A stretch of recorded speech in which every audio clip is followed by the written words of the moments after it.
Hello students, मैं आपके सामने फिर से आया हूँ मंजुल त्यागी और मंजुल के मैथ्स मैजिक पर आप लोगों के लिए एक और नई वीडियो के साथ, जिसमें आप अपना जो लास्ट वीडियोस चलते आ रहे हैं डिटरमिनेंट के, उससे नेक्स्ट चैप्टर को आप लोग नेक्स्ट एक्सरसाइज को अब आप करने वाले हो।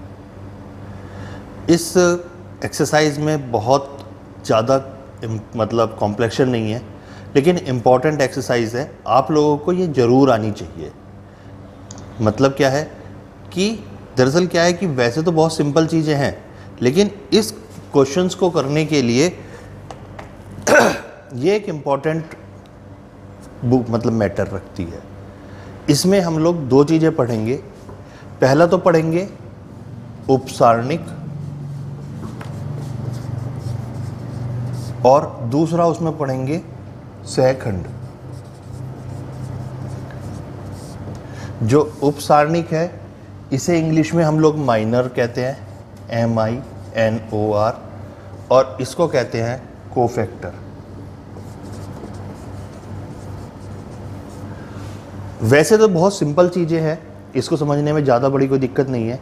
सबसे पहले हम लोग क्या करते हैं, एक 3x3 का एक सारणिक लेते हैं, यानी कि A11, A12, A13, A21, A22, A23, A31, A32 और A33।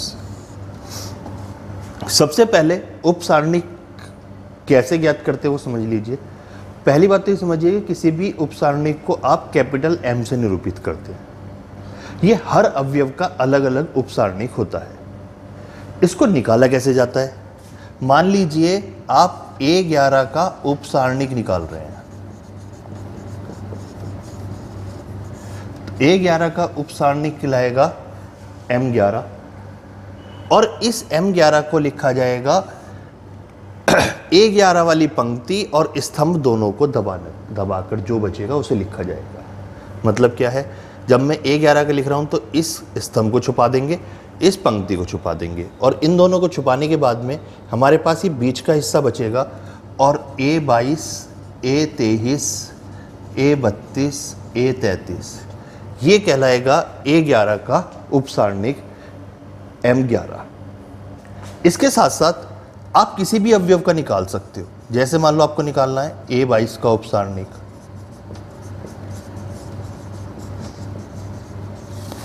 तो वो बराबर होगा M22 के, और M22 का मतलब यह है कि दूसरी पंक्ति और दूसरे स्तंभ को दबाना है और बाकी जो एलिमेंट बच जाएंगे उनको आपको लिखना है। यानी कि यहां पर आ जाएगा A11, A31, A13 और A33। ठीक है, मेरे ख्याल से आप समझ गए होंगे। जैसे अगर आपसे मैं पूछूं A31 का उपसारणिक कैसे लिखा जाएगा, तो इसका उपसारणिक होगा M31। M31 का मतलब यह है कि तीसरी पंक्ति और पहले स्तंभ को दबाना है। तीसरी पंक्ति पहला स्तंभ दब गया तो बच गया A12, A22, A13 और A23। ये निकले हैं। इसी तरीके से वो किसी भी अवयव का पूछ सकता है और आपको बताना होगा कि उसका उपसारणिक कौन सा है। उपसारणिक के बाद में अब इसका सहखंड ज्ञात करते हैं। सहखंड को हम लोग कैपिटल लेटर्स A से निरूपित करते हैं। मान लीजिए कि हमें निकालना है AIJ का सहखंड, तो वो बराबर होगा -1 की power I + J into MIJ के बराबर। मतलब क्या है कि AIJ जो होगा, कैपिटल AIJ, वो बराबर होगा -1 की पावर I + J और इंटू MIJ के बराबर। ये सहखंड कहलाता है। हर अवयव का अलग अलग सहखंड होता है। तो जैसे हमने यहाँ पर ये निकाले हैं, तो हम जैसे मान लीजिए हम निकालते हैं A11 का सहखंड, तो A11 का सहखंड क्या होगा, -1 की पावर हो जाएगी 1 + 1 और M11 आएगा, और M11 का मान यहाँ पर हमने निकाल रखा है A22, A23 और A32 और A33। इसको सिंप्लीफाई करेंगे, -1 की पावर 1 + 1 है तो -1 की पावर 2 यानी कि -1 का स्क्वायर करेंगे तो -1 का स्क्वायर करने पर आपको मिलेगा +1। और इसको सिंप्लीफाई करने का वही तरीका है कि A22 की मल्टीप्लाई होगी A33 के साथ, माइनस A23 की मल्टीप्लाई होगी A32 के साथ। तो यानी कि A11 का सेकंड का मान जो है यह निकल कर आएगा। अब मान लीजिए हम लोग A31 का सेकंड निकालते हैं तो वो होगा -1 की पावर 3 + 1, और यहाँ आएगा M31 और उसकी वैल्यू निकाली थी A12, A13, A22 और A23। तो -1 की पावर यहाँ पर भी 4 मिल गई, इवन नंबर है, और आपको पता होगा कि -1 की पावर जब भी कोई एक इवन नंबर होती है तो वो प्लस में कन्वर्ट हो जाती है, और जब -1 की पावर ऑड नंबर होती है तो वो नेगेटिव हो जाती है। तो यहाँ पर हम लोगों को मिला -1 की पावर 4 यानी कि पॉजिटिव हो जाएगा, और मल्टीप्लाई कर आएगा A12, A23 minus A13, A22।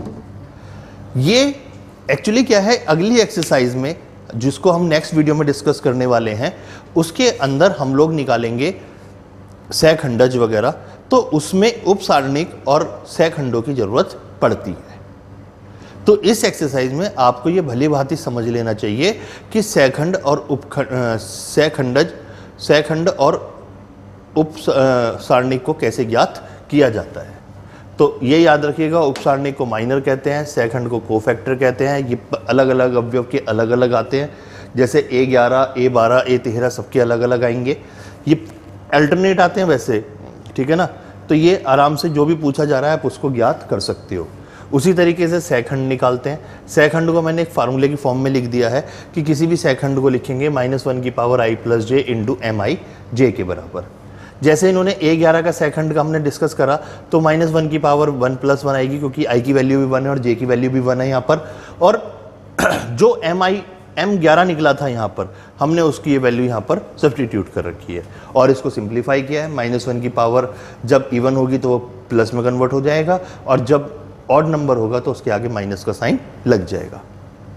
इसी तरीके से A31 का मैंने आपको सिंप्लीफाई करके दिखाया है। इस एक्सरसाइज के अंदर केवल यही चीज़ हमको सीखनी है, सहखंड और ये, और इसमें 2-3 क्वेश्चन है, तो आप इनको अपने आप ट्राई कर लीजिएगा। और जिसको कोई भी दिक्कत हो वो प्लीज़ मेरे को मेरे व्हाट्सएप नंबर पर आप कांटेक्ट कर सकते हो।